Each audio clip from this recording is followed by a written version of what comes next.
How's it going, so first? Today I'm going to show you a quick trick that you can use to remove old sticky gooey residue that's left over on your car's paint from stickers, or in our case, the sticky nasty gooey stuff left over from tape. Scotch tape to be precise.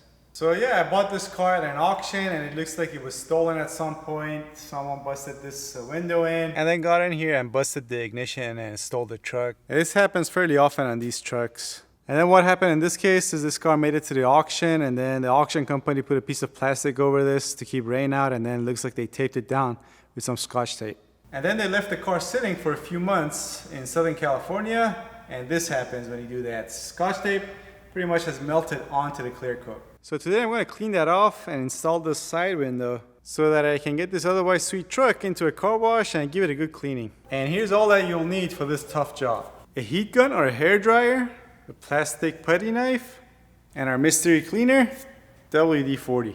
Alright, before we start, let me show you quickly what we have here. As you can see, this is all over this window area, and this stuff is on there really good. You can't really scrape it off with any type of cleaner. I mean, you could try with some paper towels and over-the-counter cleaners, but it will probably take you an entire day to get everything off. Alright, so we're going to start off with our heat gun. We're going to put it on the low setting, and then we're going to heat up this glue and the residue that's on here, and we're going to work one section at a time. Alright, here we go. Now, it's very important that when you're trying to heat this up, you go back and forth and you don't hold this in one area. Otherwise, you're going to burn your clear coat and damage your paint. Okay, so you want to heat this up slowly. Next, you want to grab your WD-40 and spray it over the area.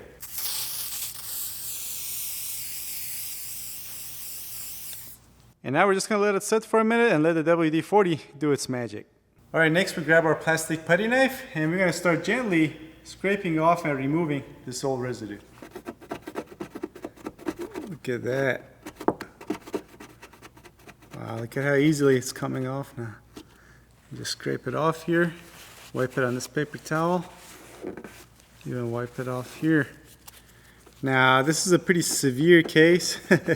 I'm going to assume most people are not going to be dealing with, burnt on residue from duct tape, but rather just, glue residue from stickers and whatnot.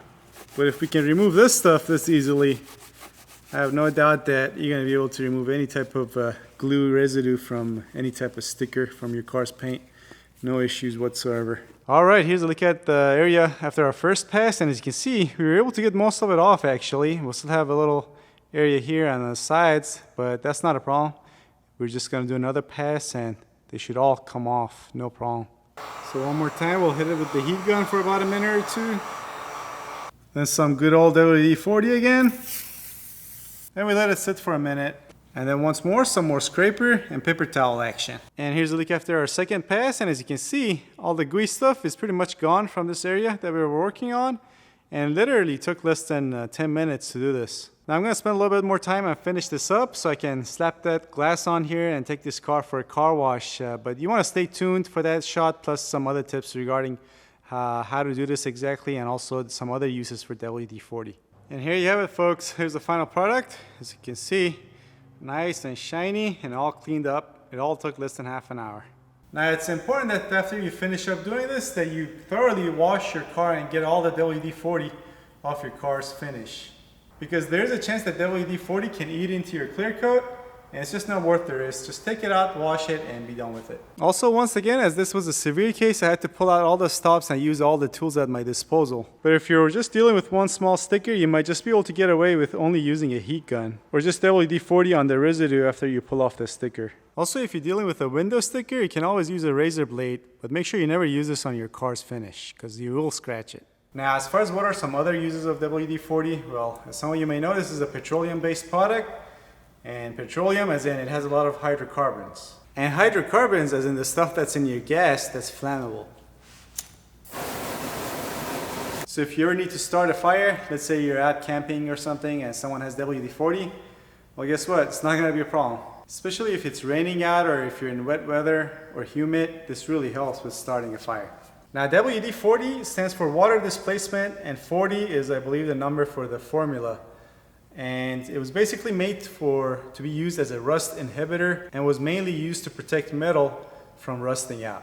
So there, people actually don't know that's what this was originally made for.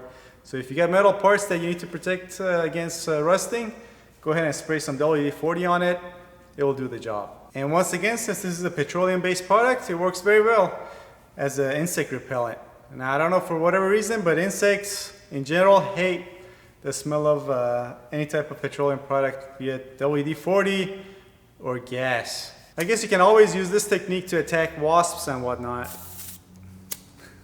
You'll get killed. But if you're dealing with an ant or termite colony, just go to your local gas station, get yourself some of this, pour a small amount into the colony, and that should take care of them overnight. Now, funny enough, one thing that most people use this for is to lube up locks or door hinges and whatnot, but this is actually not meant for that. What happens is that since this is basically oil, once you spray it there, it's going to attract a lot of dust and debris in there, and it's going to gunk up the lock, and you're eventually going to have to replace it.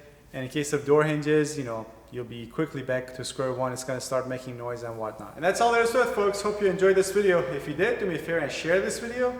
Also, if you have automotive questions, you have 36 hours after every new upload that I put on my channel to post your question in the comment section of the new video. And if you're coming across this video in the future, it's not a problem. Just make sure you subscribe to my channel, and I'll be putting up videos every so often, hopefully once or twice a week. And watch for them in your subscription feed. Click on them, watch them, leave your question in the comment section, and I'll get back to you. Alright, thanks for watching. I'll see you guys next time.